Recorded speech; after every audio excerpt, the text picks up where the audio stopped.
This is C-SPAN's Lectures in History podcast. This week, a class on the Salem witch trials and the Great Awakening in the Americas. Baylor University professor Thomas Kidd explains how the Salem witch trials and the decline of Puritanism led to an era of traveling preachers and an emphasis on evangelism.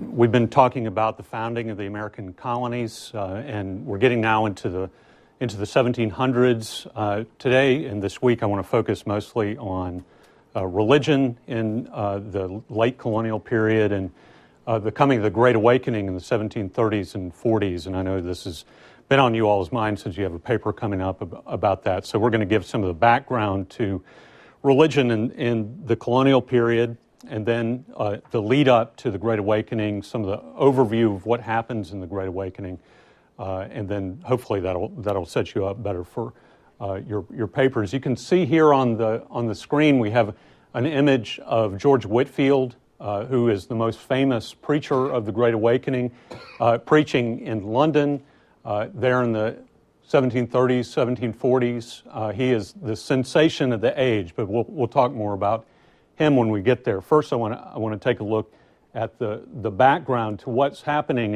in 18th century America with regard to religion. And we've talked about some of this already before in class about the scope of religion and religious commitment across the colonies. If you look first at the southern colonies from Maryland down to Georgia, mostly what we have is a formal commitment to the Church of England.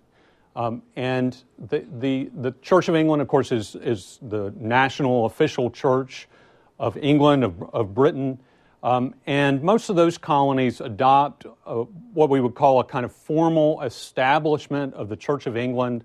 But the southern colonies overall are probably the least religious of all the colonial regions, which if you think about that for a second, you'll see why that's a little weird, because we think of the South today as the Bible Belt, correctly.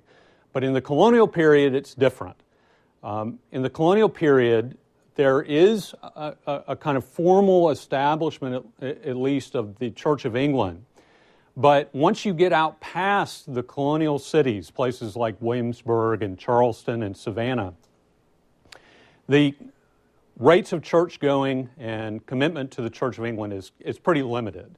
And part of the reason for that is, you remember going back to the founding of Jamestown in 1607, these colonies are mostly being founded for business purposes. And it's a little difficult to set up churches in the back country where settlement is so scattered. And so people living in the rural South in the early 1700s, I mean, they might have been Christians for sure. I'm sure most of them would have considered themselves to be Christians. If they were literate, they probably read the Bible.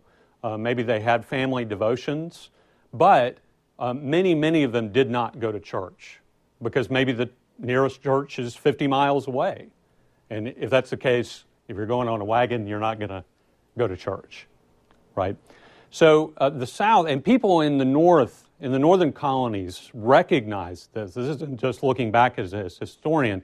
People in New England would talk about their worry for the South and its relative godlessness. That there just weren't that many people going to church there, and there weren't enough churches, weren't enough pastors. And so the South was really regarded as the least religious part of the colonies. The middle colonies, and here we're talking about New Jersey, Pennsylvania, New York, Delaware, is a real mix of different kinds of Christian denominations. You have, and they're often connected to a particular ethnicity. So you have Scottish Presbyterians or Scots-Irish Presbyterians. You have Dutch Reformed people. This is the group who founded New Netherlands in the 1620s, the Dutch Reformed Church. German Lutherans. There are Quakers, of course. We've seen that. There's different Baptist groups in the middle colonies. And so the middle colonies, I think, is representative of the kind of diversity that you see in modern America, that there's just a lot of different kinds of religious groups, a lot of kinds of ethnicities. Sometimes they don't get along with each other. They're competing for adherence, but it's kind of hard to tell the one single linear story of the South and slavery, New England and Puritanism. The middle colonies is just more like that. And in New England, when you get into the early 1700s, and when you're talking about the 18th century, we mean the 1700s, New England sees the decline of Puritanism. And remember, they had been founded, Massachusetts, Connecticut especially, these kind of colonies are founded as Puritan colonies. And Puritanism by the early 1700s is in decline. We're now 70, 80 years past the time of the founding. And the Puritan movement has started to fade away some. Now, historians debate about just how much Puritanism is really declining. Some of this may just be talk, because you know that pastors especially, but lots of Christians will talk about, our founders were much more committed than we are. I don't know if you've ever heard that in a church service or something, but it used to be so much better, but now we've fallen away. I mean, that's a very common rhetorical move that you get in churches, and you started to see that in the New England churches too in the late 1600s, the early 1700s, and it even breeds a type of sermon, a characteristic kind of New England sermon that you get in this period that historians call the Jeremiads. The Jeremiads. Now, if you know your Bible well enough, you'll hear a name in that. That's from Jeremiah, who was a very gloomy kind of prophet. And he was the sort of prophet that said to Israel, you've fallen away from God, you need to straighten up or else judgment is coming. And that kind of sermon became very common in New England too, starting in the, say, 1670s, 1680s, early 1700s.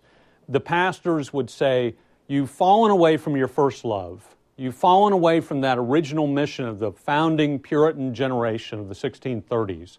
And you need to turn around, turn back to God, and renew your devotion to the Lord. Now, how reflective this is of actual reality on the ground. I mean, had the people really turned away from God? It's sort of hard to know how to measure that. It's hard, obviously, to judge people's hearts. But there is some evidence that at least New England is becoming more diverse, not just exclusively Puritan. You may remember that we talked about it, that in the 1690s, England started requiring Massachusetts to tolerate other kinds of Protestants. And you not just Puritans, but now you have to tolerate Quakers and Baptists and other kinds of Protestant groups. There are some intriguing pieces of evidence about rising, at least access to sort of immorality and so forth. In the 1680s, it looks like that Boston probably gets its first brothel. Characteristic of colonial cities and London and so forth at the time.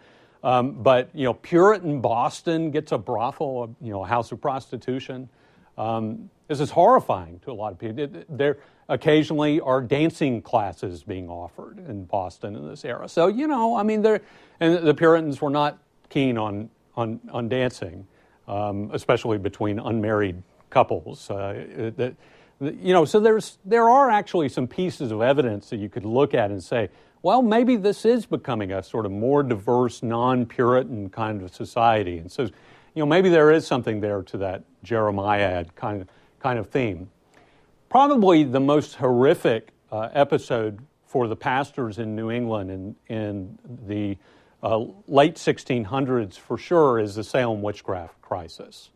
And we read a document on this for today if you want to pull your book out and look at that.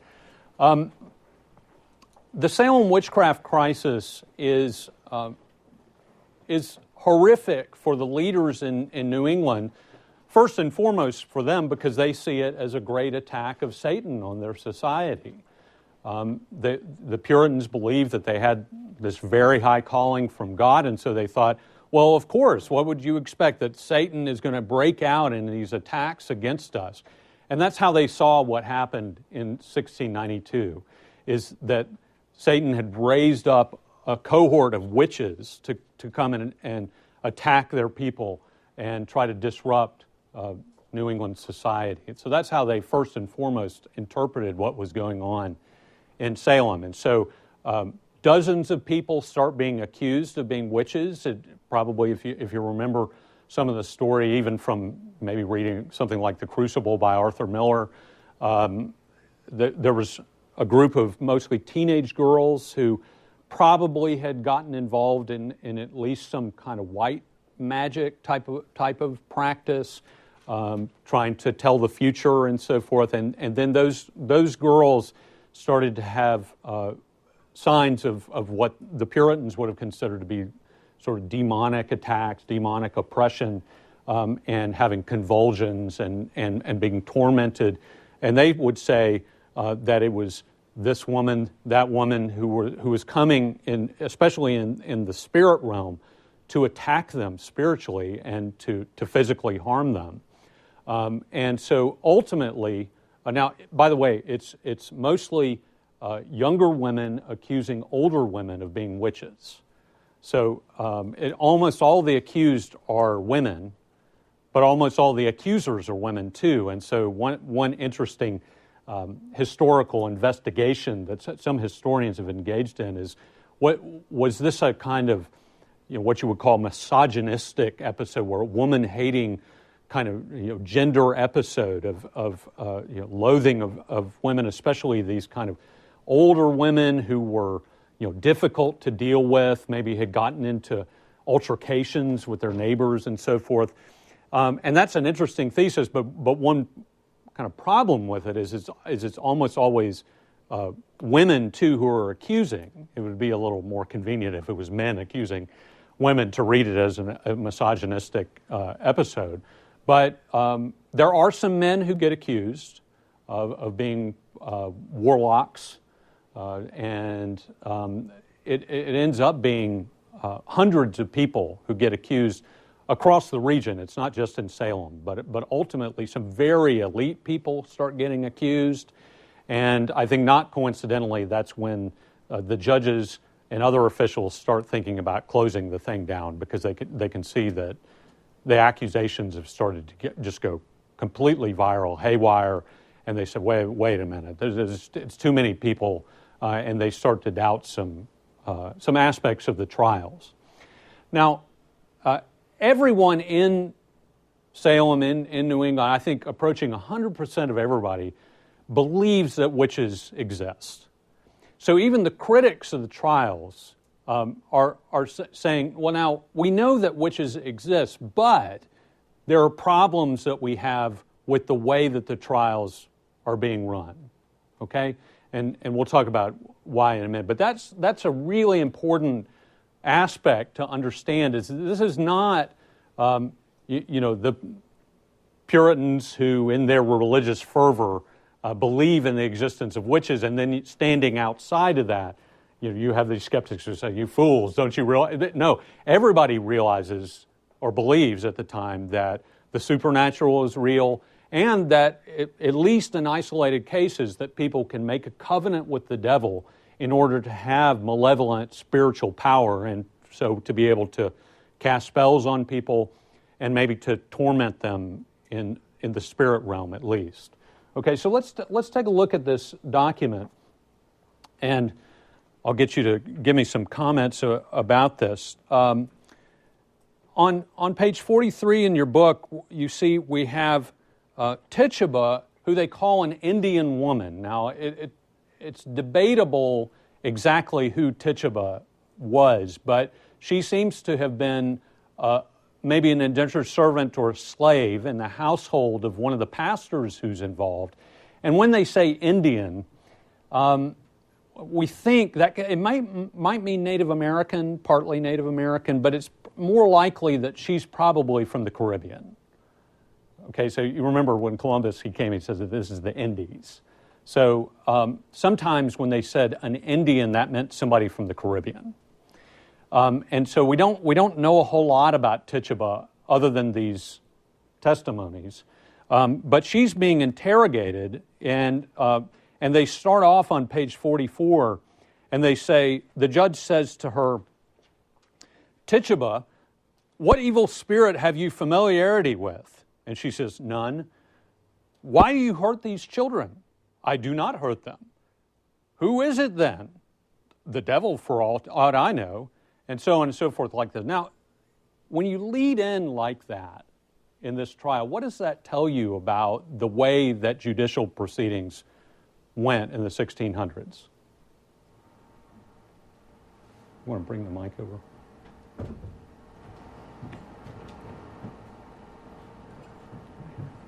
What does that tell you? It's very face value. There's no, evidence to back it up. It's just straight up asking and seeing if it happened. And yeah, I mean, it's very matter of fact, including about the spiritual dynamic, too. I mean, they're very willing to take testimony about what the devil is doing. What else does it tell you about judicial proceedings in the 1600s?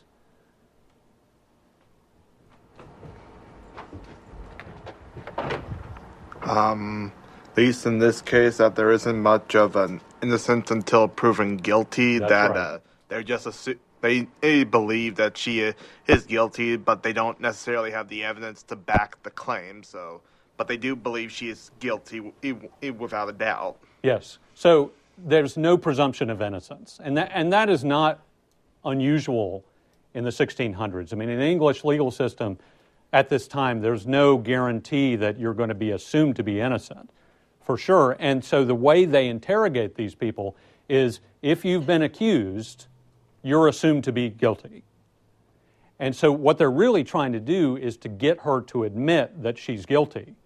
And you may have picked it up that she initially says, as we saw here, I didn't hurt them. But it's not too long into the interrogations that she goes ahead and admits that she is a witch. Now, whether she is doing this because she wants to be let off, because it becomes clear that the people who won't admit that they're witches are the most likely to get executed. So you're in a kind of catch-22 here about, well, should I go ahead and admit it, even if you don't actually believe that you're a witch? But it could be that in some of these cases, maybe in Tituba's case, some of these people may have actually been engaged in what they thought of as at least magical practices. And there may be a few of them who actually did regard themselves as witches. So that makes it a real conundrum about how to run these things. I mean, because if you have people who consider themselves to be witches, you know, in a society where everybody believes in witches, then that becomes a law enforcement matter, doesn't it? Do you see what I mean? I mean, it's tough for us to know, you know, in our kind of secular age, how do you deal with these kind of issues, okay? And so if you look on further, they say, well, what's this appearance you see? And she says, sometimes it's like a hog and sometimes like a great dog. Well, what did this, animal being say to you, they say? And she says, the black dog said, serve me. Okay? But I said, I am afraid. And he said, if I did not, he would do worse to me. Okay, now, who's the black dog? Who do you think the black dog is?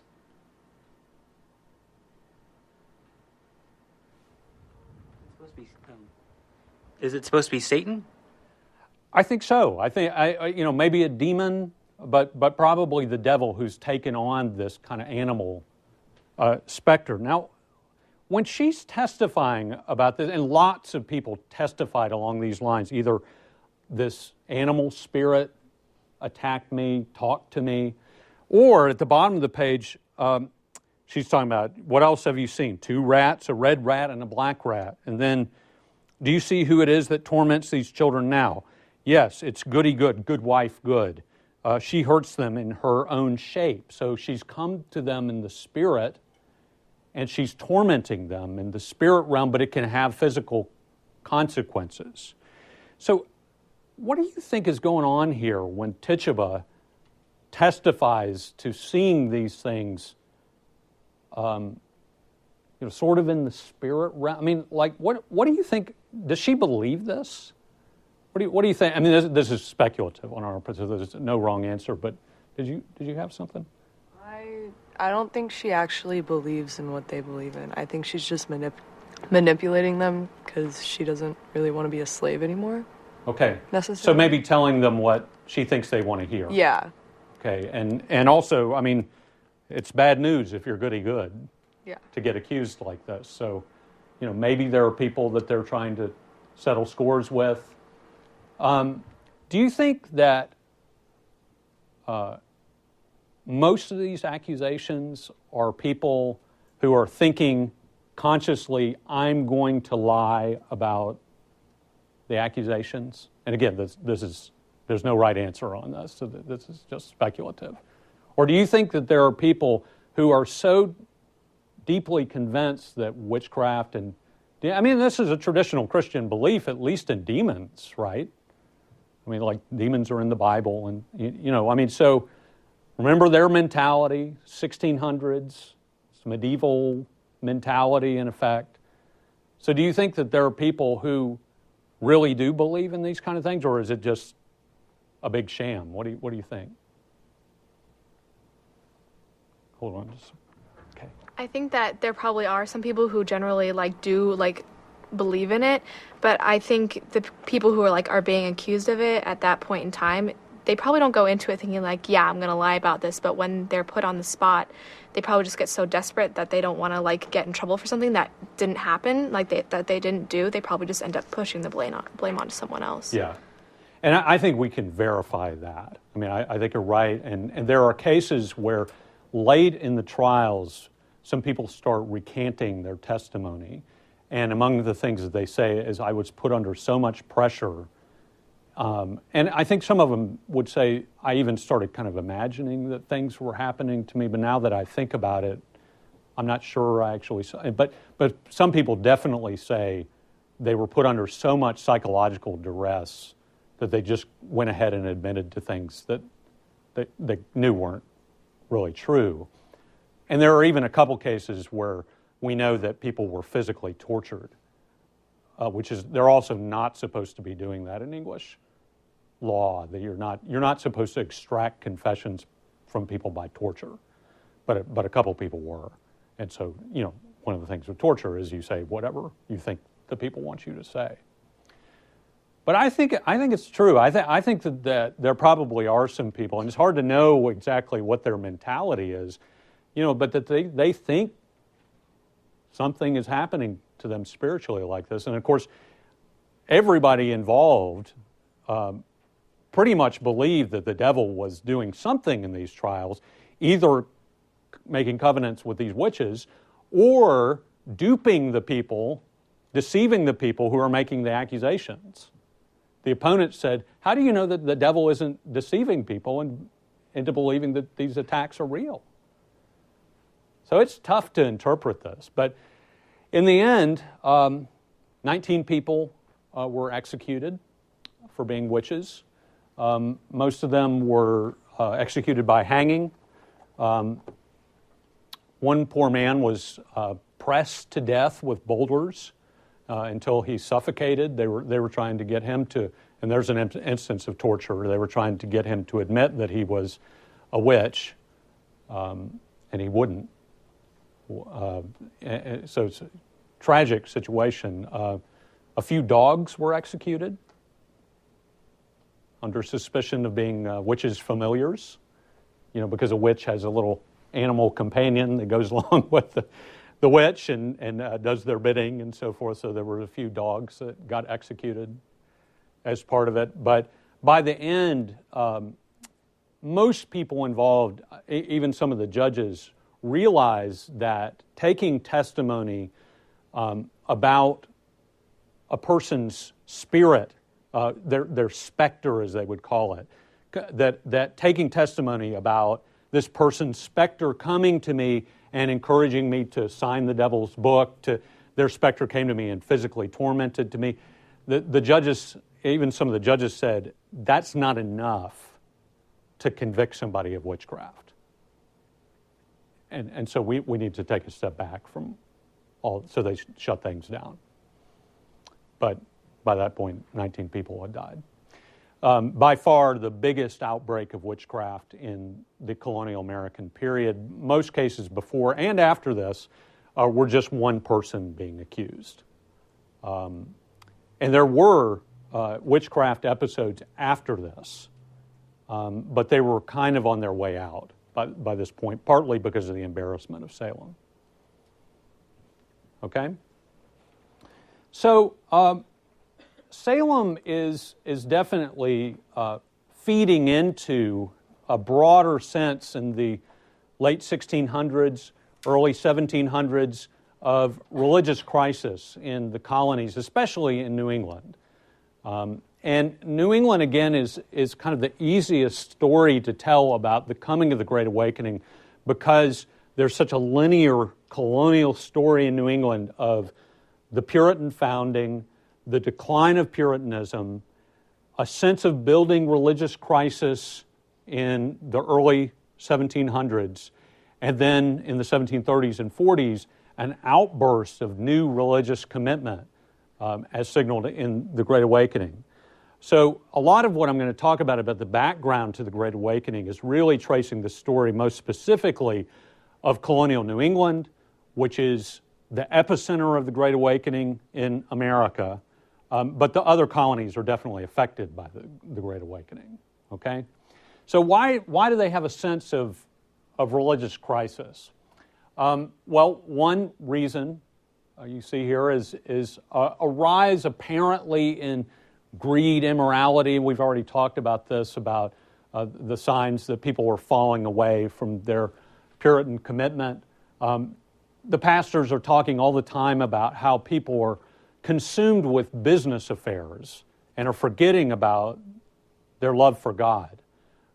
They're worried that society is becoming dominated by greed, business, and the kinds of immorality that they see coming along with that.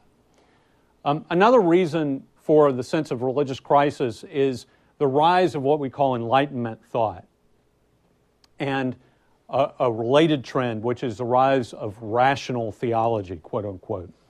Now, the Enlightenment, a term I'm sure you've come across before in other classes, is a controversial term among historians. Historians these days are not necessarily so keen on talking about the Enlightenment as if it's just one thing, capital E, that works the same way everywhere. We know for sure that there are different kinds of Enlightenment depending on whether you're in, say, France or you're in Scotland or you're in America. Some parts of the Enlightenment are a lot more anti-Christian. And then, say, in America, the Enlightenment tends to be fairly friendly to Christianity. It's just that we'll have maybe a little bit of an updated version of Christianity, a little more modern version of Christianity, but most of the advocates of the Enlightenment would say, well, of course we're Christian. Christianity is the best religion of all, and it accords with rationality and modern learning. So they wouldn't have seen a tension between those things. One of the ways that this plays out is there's a growing tendency to explain things naturally. And for sure, when you compare the mentality of Americans from, say, 1692, when the Salem witchcraft trials happened, to, say, 1800 and the years after the American Revolution, something has definitely changed on a popular level. Now, there's still people who believe in strong supernaturalism, and even in things like witchcraft. But if you go from 1692 to 1700 to 1750 to 1800, there's a declining tendency to see things in exclusively supernatural terms. So, say your cow dies unexpectedly. Your cow's fine one day, and the next day the cow is frothing at the mouth and keels over and dies. What do you think has happened? Right? In 1692, you might think, especially if you've had a recent argument with sort of a spooky neighbor, that a spell has been cast on your cow. And you don't, it's just reflexive. I mean, that's the world you live in, is a world of wonders and magic and these kind of things. And so you might just think, maybe it's a malevolent, spiritual attack on me and my livestock. In 1800, some people might still think that, but it's a lot more likely that people will think, oh, well, they got a disease. These things happen. There's a medical reason for it. You may not still have a very good medical explanation for it, but you tend to think about it not in terms of spiritual powers, but just the natural world. These things happen. There's not really any explanation for it. It's not that God is getting us or a witch is getting us or something like that. It's just my cow got sick and died. That's a very important mental change, though, isn't it? I mean, this is you see in that the beginnings of the modern secular world, where even today many devout religious people, if something bad happens to them, they don't naturally think it's a spiritual attack on them. Some people might, but most people think, well, what can you do? Bad things happen. Okay?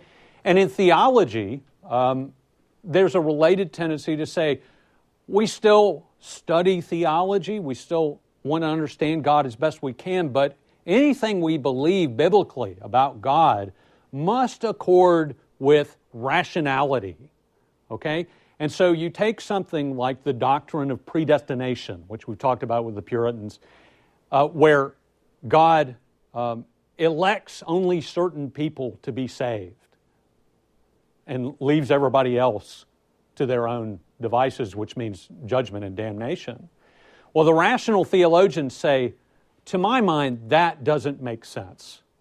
I don't think God would act like that. I think God would give people all the freedom to decide for themselves whether to believe or not. That accords with normal standards of rationality. But you can see what's happening, I'm sure some of you may agree with that, but you can see what you've done is there's a little step towards a kind of human-centered type of theology. Because God must be understandable. God must be accessible. God must live up to kind of our standards of rationality, and that starts to influence the way that you interpret the Bible.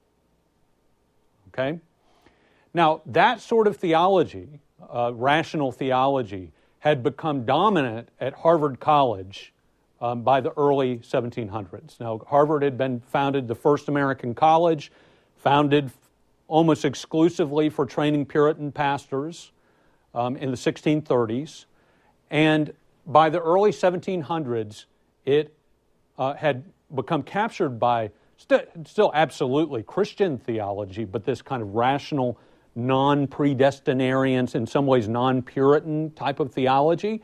And so New Englanders start a new college as a more conservative alternative that will kind of go back more to sort of Puritan type of theology. And that college was Yale. Yale is sort of the conservative Bible college, right? In the early 1700s, so that we can have an alternative to Harvard.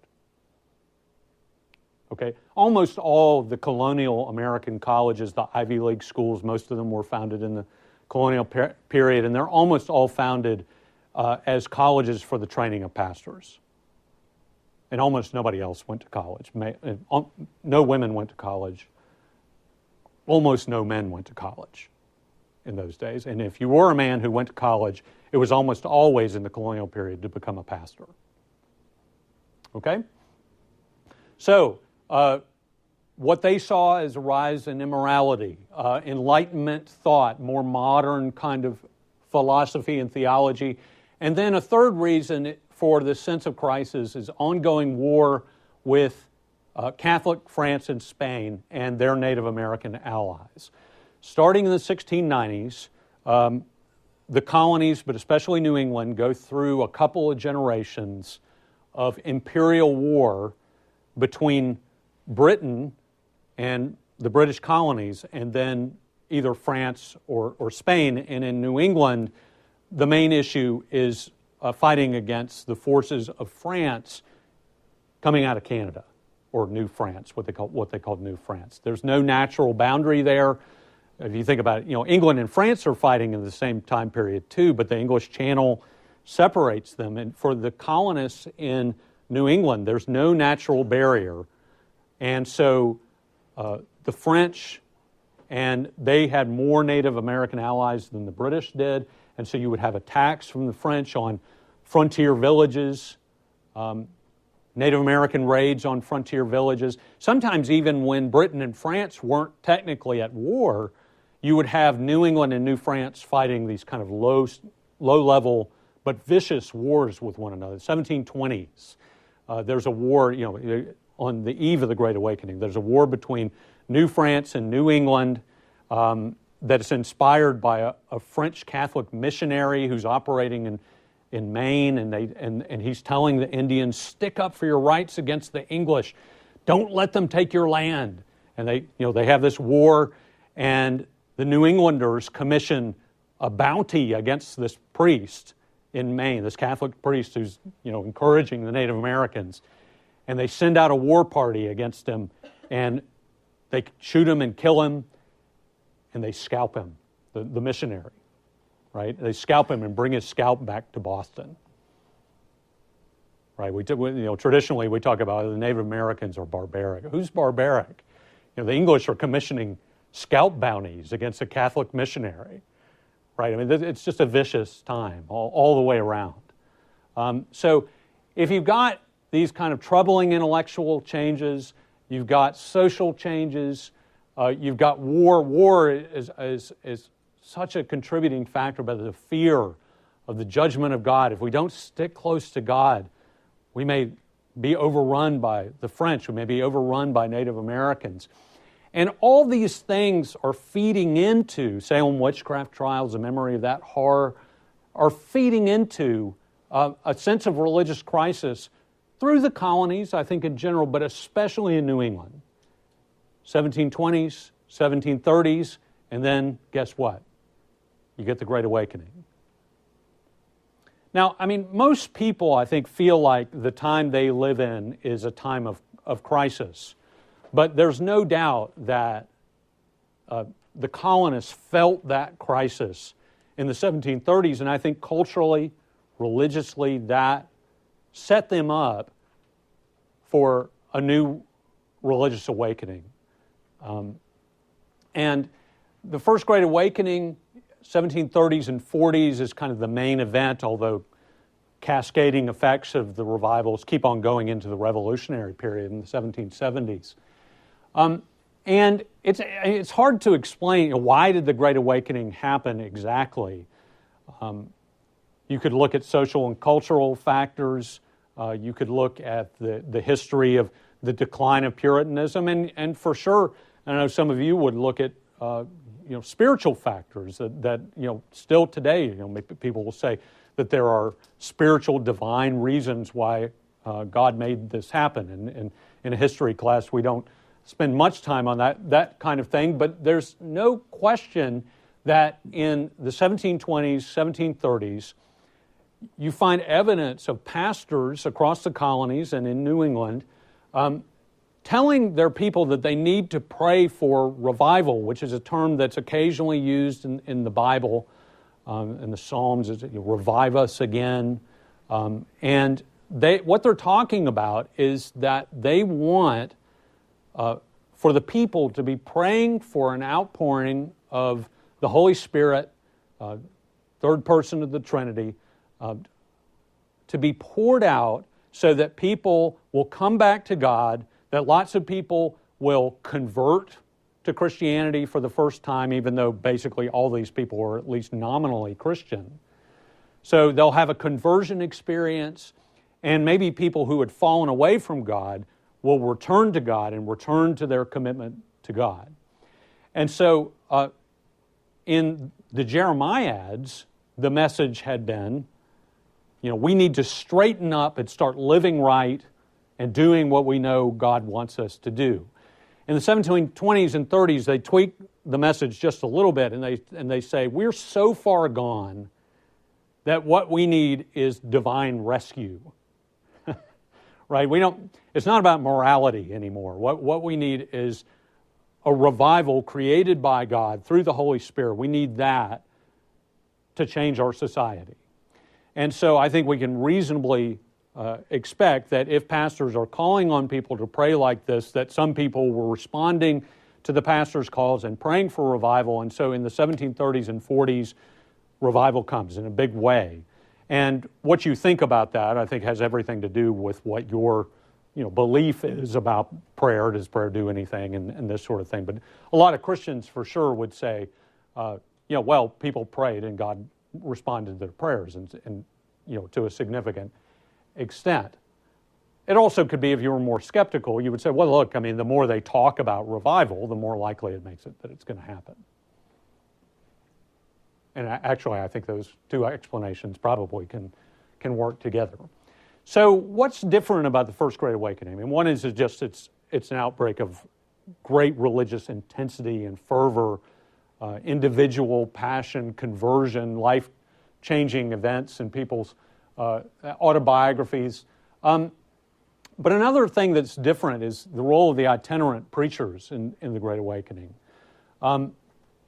Before this point, the standard model for a pastor is, and this is most of the time in church history, is that you have a pastor who pastors his congregation and doesn't do much traveling around speaking. I mean, your parish, your church, that's who you speak to. But in the First Great Awakening, you start to see a critical role for traveling preachers who cause a sensation everywhere that they go, and they're brilliant preachers. George Whitefield is number one on the list. They're brilliant preachers who travel around, and they become famous, at least regionally, if not internationally. Whitefield becomes famous internationally, having a reputation of being this brilliant preacher, and you can't wait for them to get there, and it's new, it's exciting, and they have a laser focus, these itinerants do, on the message that you need to accept Christ's free offer of salvation and that you need to be born again. Born again. And if you remember, Jesus talks about the born again experience in the Gospel of John chapter 3. In order to see the kingdom of God, you must be born again. Right? So they're not inventing this kind of experience out of nowhere. It's a long-time biblical message, but people in the past maybe have had different understandings of what born again meant. People in the First Great Awakening are real clear.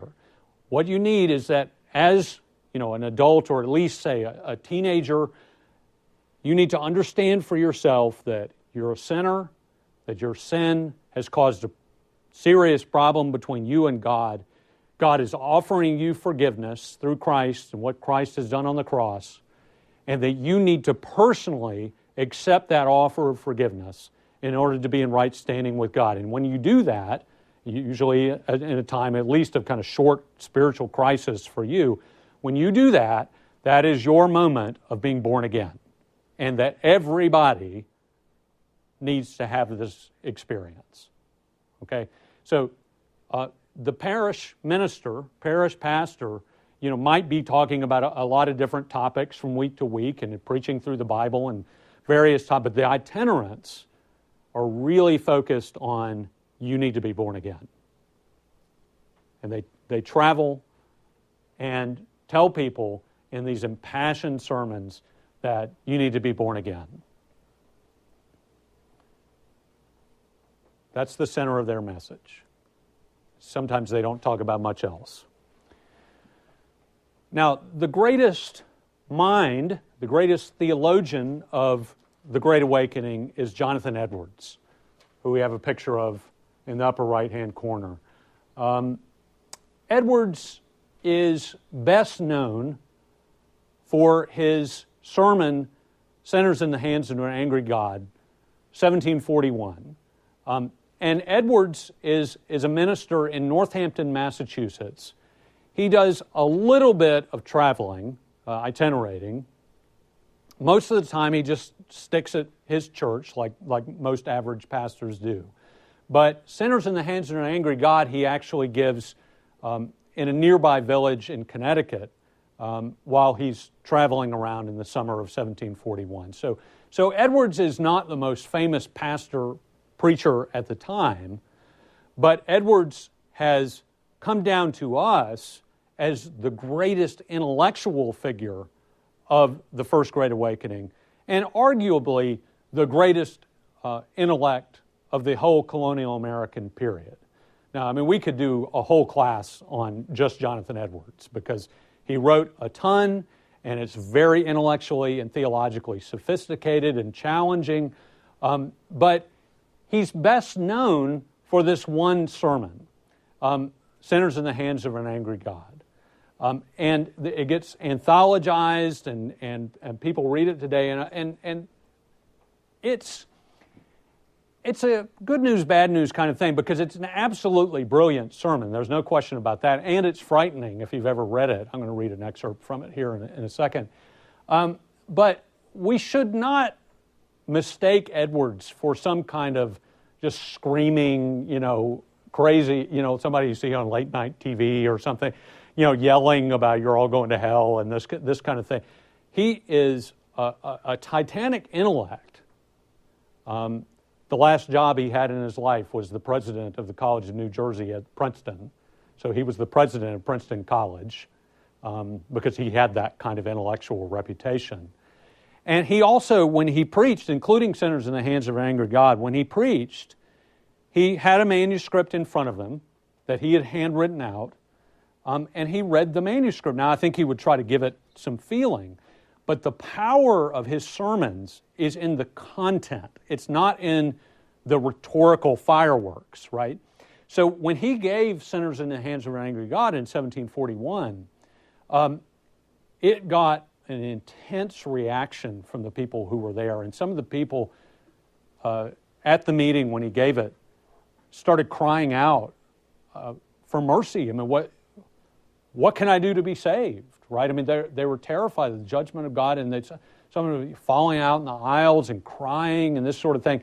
And when Edward saw what was happening, and it was getting noisier and noisier in the meeting room, he closed up his sermon and he said, I think we're okay. We don't need to get this crazy, right? So he's not necessarily looking for, this outlandish response, but he gets it because of the power of the rhetoric that he uses. And even secular scholars of the colonial period of Edwards, people who don't believe in Christianity and so forth, they know that Edwards is intellectually brilliant and that his rhetoric is just stunning. And that's one of the reasons why people today still study Sinners in the Hands of an Angry God, is because of the rhetoric of it. And especially if you've ever read it, you'll never forget the image of the spider hanging over the fire. Do you remember this? Have you read it in an anthology? He says in this, I'll just read a couple paragraphs here. He says, your wickedness makes you, as it were, heavy as lead, and to tend downwards with great weight and pressure towards hell. And if God should let you go, you would immediately sink and swiftly descend and plunge into the bottomless gulf. And then he says, the God who holds you over the pit of hell, much as one holds a spider or some loathsome insect over the fire, abhors you and is dreadfully provoked. His wrath towards you burns like fire. He looks upon you as worthy of nothing else but to be cast into the fire. He is of purer eyes than to bear you in his sight. You are 10,000 times as abominable in his eyes as the most hateful venomous serpent is in ours. You have offended him infinitely more than ever a stubborn rebel did his prince. And yet, 'tis nothing but his hand that holds you from falling into the fire every moment. So you see the contrast between God's judgment and God's grace. Both very intense. And he says, how dreadful is the state of those that are daily and hourly in danger of this great wrath and infinite misery. But this is the dismal case of every soul in this congregation that has not been born again. You see what I'm saying? So we lay out people's desperate case because of their sin, and you say, the rescue is available to you through being born again. That's the basic content of virtually every Great Awakening sermon. Laser focus. You need to be born again. Okay? And you can imagine people, I mean, it's frightening, isn't it? I mean, the pit of hell, the insect over the fire, and what if he lets you go? What if he lets you go? And you can imagine people falling out. And they're as sure about this as we're sure about the sun coming up in the morning. I mean, this is absolutely no doubt this is true to them. They don't have any doubt, and they want to make sure they're right with God. So Edwards is the great defender of the Great Awakening. I mean, he gets stereotyped because of this sermon as a fire and brimstone preacher. Most of his sermons are not like this, I have to say. I mean, he preaches a lot more about the love of God than he does about the judgment of God.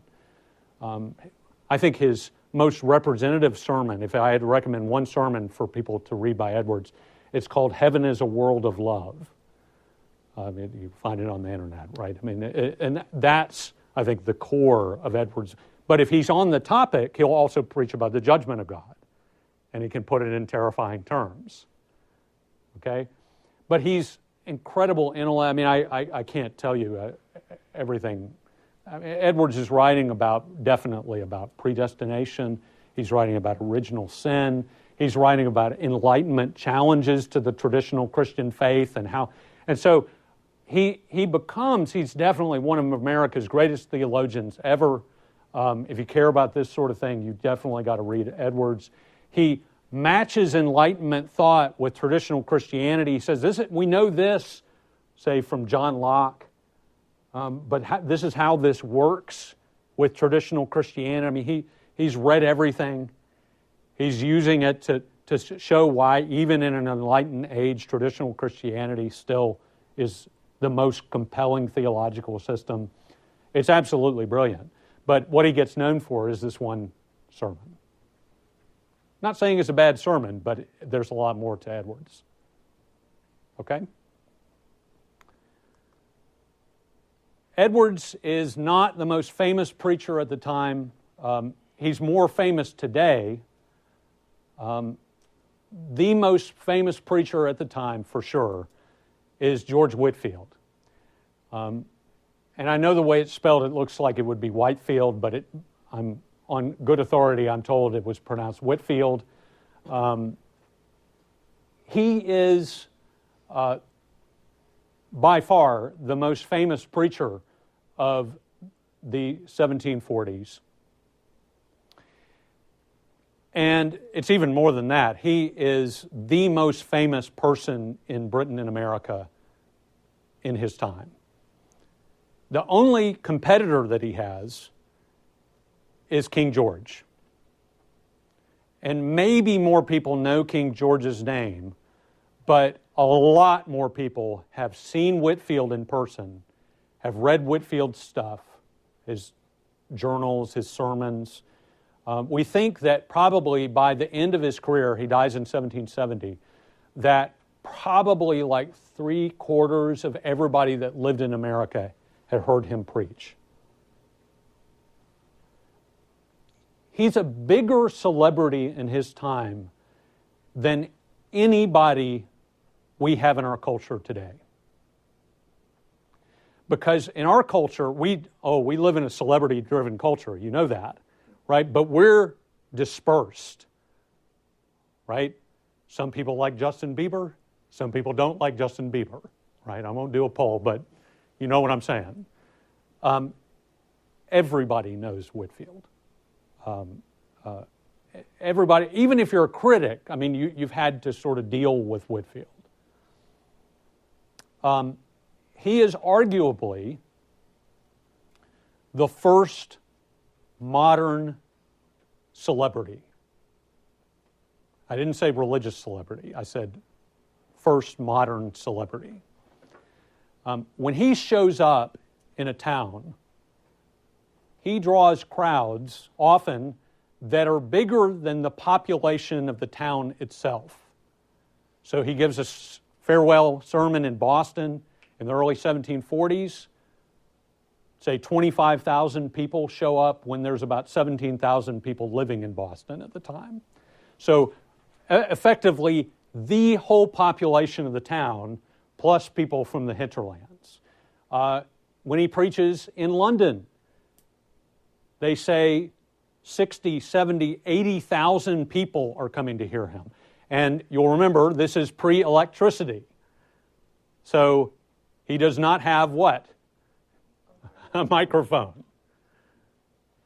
And if you've ever read Ben Franklin's autobiography, he and Franklin were close, business associates first, and then friends. Franklin, when Whitefield first came to Philadelphia, Franklin did a little experiment. You know, Franklin does experiments, right? And so he's walking around the edges of the crowd trying to figure out how many people can hear him speak at one time. And Franklin said, you know, I think maybe 25 or 30,000 people could hear him speaking at one time. So that tells you that Whitefield, he had a background in the theater as a teenager. He was a play actor before his conversion. He knew how to project his voice. And I think he must have just been enormously loud. Okay? And a lot of the portraits we have of Whitefield are when he's old and kind of sick. So I like portraits like this one when he's a young man, relatively young. They thought he was good looking. You can tell for yourself what you think about that. But young man, very dynamic. And unlike Edwards, Whitefield's presentations were without a manuscript. He would pretty much memorize his sermons, and he had a repertoire of, a selection of, say, 10 or 15 sermons that he would kind of rotate through, because all he did was itinerate. He didn't have a congregation. And so he could really polish a short list of sermons, and he had them memorized. And he could, on the fly, he could see what people were reacting to, and he's moving around the stage. And he would, in effect, act out. If he's talking about, say, the story of the prodigal son from the Gospels, he would put himself almost in the character of, say, the father waiting for the prodigal son to come back. And, he would act as if, methinks I see the father waiting for the lost son to come back. And he would act it out, and act out the part of the son there in the pig pen, eating the stuff that they threw out, only fit for the pigs to eat. He's acting these things. And sometimes he would even be, weeping the way that an actor weeps. Not because it's fake, but because he's into the story. It was very powerful. If I could just have a YouTube clip. Of anybody besides maybe Jesus, right? I mean, I would love to have a YouTube clip of George Whitefield, because then, you would just see what it was like. But people were just blown away when they would hear him speak. I love this picture. This might be my favorite painting of Whitefield, and it's because of the woman. Not so much, I like it that it's young Whitefield, but I love the woman in this. See, she's like, I can't believe I'm in the front row of a Whitefield meeting, right? And she's smitten. I mean, we think this may be a portrait of Whitefield's wife. He was married. They weren't together very often because he was always on the road. But you can tell. I mean, she's smitten. I mean, this is the first British sensation. It's not trivializing it to say this is like the Beatles in a much later electronic age, but that's the kind of effect that Whitefield had on people. Obviously a very different message. But this is revival for sure, but there's a celebrity sensation that he creates. So huge responses, huge crowds, reports that he's coming months in advance. Got to get there early, right? And they would tell people, park your horses at the margins of the crowd so that more people can get in. It's a mosh pit, right, being up front. I mean, it's packed together as close as you can get. If you were on the margins of the crowd, you want to be, just off in the distance, you could hear him preach. But hey, it's a Whitefield event. Britain, America, had never seen anything like this before. The reason why Whitefield is not more famous today, I mean, he's known, and they're kind of Christian devotees of Whitefield, but is because his brilliance was encapsulated in the sermon as delivered. You had to be there to really get it. I've written a book on Whitefield, and I have this sense that I still don't quite get it because I don't have my YouTube clip, right? Where Edwards' brilliance is captured on the printed page. You didn't have to be there for Edwards because it's his ideas, and they're captured on the page. Okay?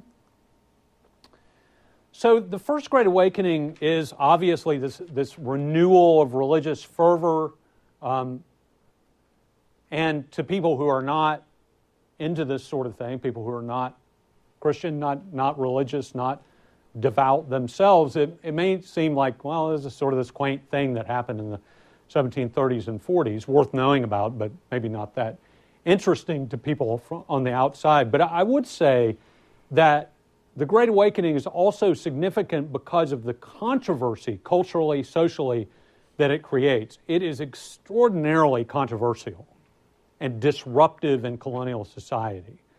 It is the biggest upheaval in the British colonies before the American Revolution, happening 30 years before the American Revolution. It's the biggest social upheaval in the colonies before the American Revolution. So even from a secular perspective, this is a big deal. Part of the reason for this is because during the Great Awakening, pastors are getting challenged like they never have before. Of course, in the 1730s, 1740s, being a pastor is a very socially respected office. And if you have a state church, an established religion, then the pastor is on the government payroll, and he's a representative of the government as well as the church. And so if you attack the pastor, you're attacking a representative of the state. And that just never was done, at least not very often, before the Great Awakening.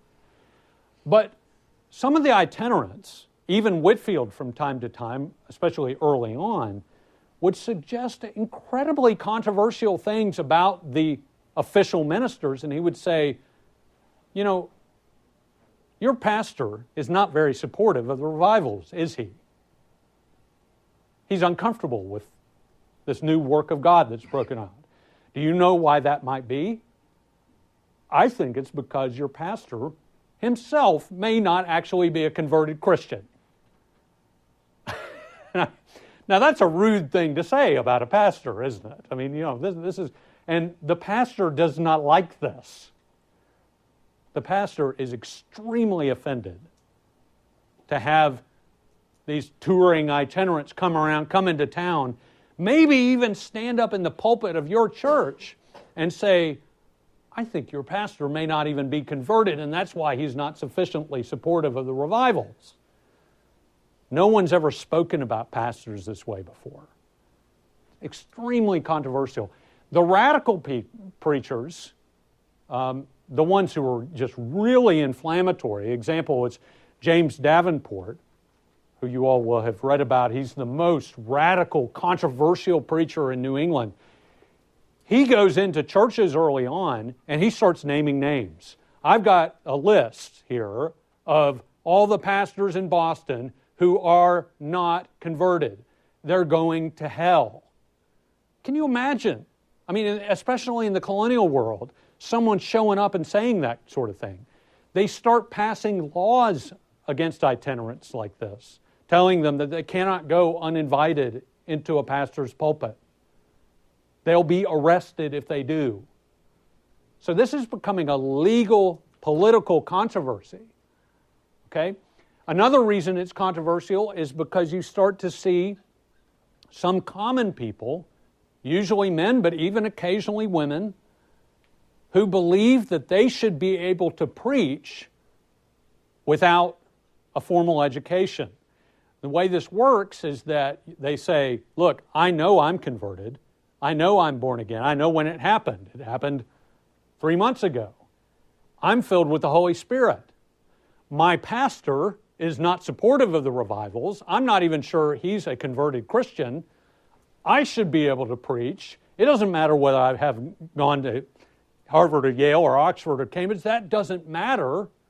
What matters is that you're filled with the Holy Spirit and that you're supportive of the work of God. So farmers, who don't go to college, for sure. Occasionally, Native Americans who are converted in the revivals. Occasionally, slaves start standing up in the meeting and saying, I have a word from God for you. And pastors like James Davenport will say, listen to this brother. Listen to this sister. She has something to say to us that's from the Lord. There are no social settings anywhere else in colonial America where you'll see women, slaves, Native Americans standing up and addressing in this even somewhat authoritative way white men. You just don't see it. It doesn't happen anywhere else but these kind of revival meetings. So you can understand the critics say, this is crazy, man. Y'all are nuts. This is socially disruptive. Okay, moving out from beyond just the simple religious message, this is socially disruptive. And the critics say this is just a bunch of frenzy. It's what they would call enthusiasm at the time. It's bad in the 1700s to be enthusiastic. That means you're half crazy. And that's what the critics said this was. It's just a bunch of hooey, but it doesn't really mean anything. And these people are just getting whipped up into emotion, but it's not actually doing anything for them spiritually. The critics say, what we need is love, charity, devotion to your pastor. All right. What difference does the Great Awakening make? One of the most obvious differences is that the Great Awakening brings about a sea change in which churches are the most popular and prominent. And this is a change that continues on into the 1800s as part of the Second Great Awakening. In the colonial period, the most prominent churches are the Church of England, the Congregationalist Church, which is the Church of the Puritans, and some other denominations like that. In the Great Awakening, you start to see the emergence of new denominations that are eventually going to become the largest Protestant churches in America. Especially, most notably, the Baptist churches, which have been around for a while, but they're pretty small, isolated. They start to become more popular because of the Great Awakening and evangelistic. And one of the first places that the Baptists send missionaries coming out of the Great Awakening is, guess where? The South. Right, so the Great Awakening starts to begin the process by which the South would become much more heavily Christian. And some of the most popular churches, of course, in the South are going to be the Baptists and then the Methodists. The Methodists are a movement first within the Church of England. Whitefield is a Methodist.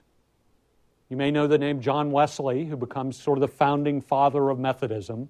He's almost always in Britain, but Wesley's missionaries and pastors start to become active in the First Great Awakening, and especially after the American Revolution, the Methodists go out on the frontier and establish eventually thousands of new churches, so that by the time of the Civil War, the Methodists have gone from being non-existent at the beginning of the First Great Awakening to, by the time of the Civil War, they're the largest Protestant denomination in America. So the Congregationalists, the Church of England, Anglican Church, what comes to be known as the Episcopal Church, they're kind of left behind in terms of numbers. And the Baptists and Methodists come to the fore.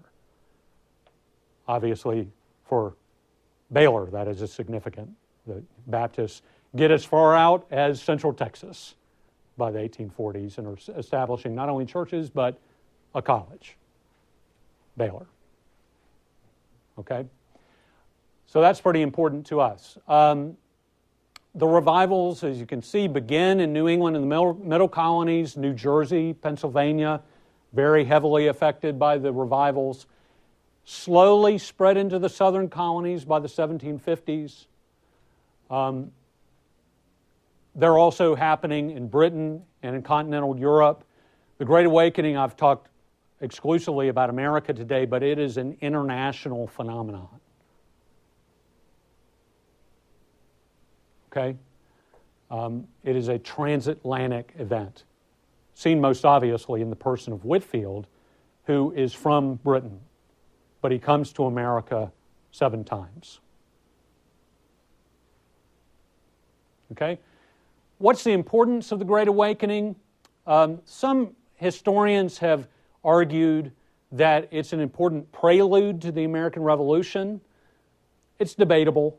It's a debatable issue because of the way the argument goes is, well, if it's this big social upheaval, and it's 30 years before the American Revolution, doesn't it have a kind of conditioning effect on American culture to get it ready for the American Revolution? And I'd say, yeah, I mean, probably in an indirect way it does. But we also have to remember that Britain has its Great Awakening too.